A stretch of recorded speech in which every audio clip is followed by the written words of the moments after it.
যারা কুরবানি করতে সক্ষম, আমরা যারা কুরবানি করতে চাই, তাদেরকে নখ চুল এগুলো কাটতে নিষেধ করা হয়, তাই না?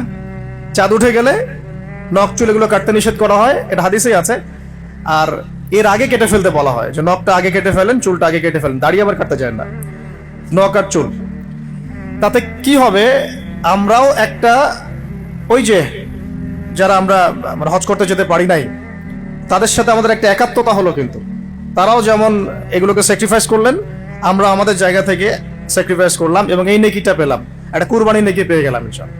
জিলহজ মাসের স্পেশাল ফজিলত হচ্ছে এই, নবী সাল্লাল্লাহু আলাইহি ওয়াসাল্লাম বলেছেন যে আল্লাহ পাকের কাছে জিলহজ মাসের প্রথম 10 দিনের নেক আমল, আল্লাহ পাকের কাছে জিলহজ মাসের প্রথম 10 দিনের নেক আমলের অপেক্ষা উত্তম অন্য কোনো আমল নাই।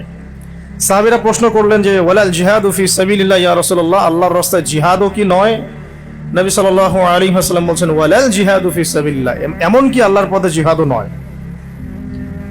তবে সেই ব্যক্তির কথা ভিন্ন, যে ব্যক্তি তার মাল এবং তার নফস নিয়ে বের হয়ে গেছে কিন্তু এটা কোনো কিছু নিয়েই ফেরত আসে নাই, মানে সে শহীদ হয়ে গেছে, সেই ব্যক্তির কথা ভিন্ন। বাকি এই 10 দিনের নেক আমল আল্লাহ পাকের কাছে অন্য সমস্ত নেক আমল চাইতে শ্রেষ্ঠ এবং উত্তম। আল্লাহ পাক সূরা ফজরের মধ্যে এই 10 দিনের কথা বলেছেন, ওয়াল ফাজরি মানে প্রভাতের কসম বা ফজরের কসম, ওয়া লায়ালিন আশর এবং 10 রাতের কসম।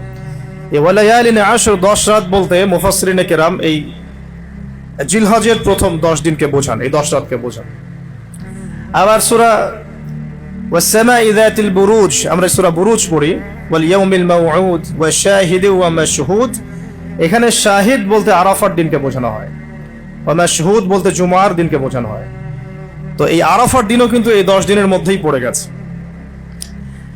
আরেকটা হাদিস এসেছে যে এই 10 দিনের মধ্যে যে আরাফার দিনটা আছে, এই আরাফার দিন সম্পর্কে নবী সাল্লাল্লাহু আলাইহি ওয়াসাল্লামকে জিজ্ঞাসা করা হচ্ছে, ইয়া রাসূলুল্লাহ এই দিনের ফজিলত কি?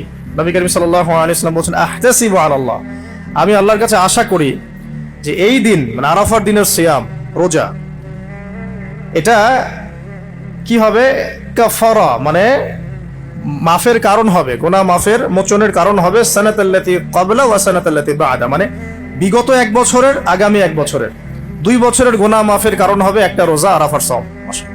সুবহানাল্লাহ। তো এই 10 দিন এর মধ্যেও পড়ে গেছে আবার হজ, এই 10 দিনের মধ্যেই পড়ে গেছে কি হজ, হজও এর মধ্যে, আবার কুরবানি নাহার এটাও এর মধ্যে।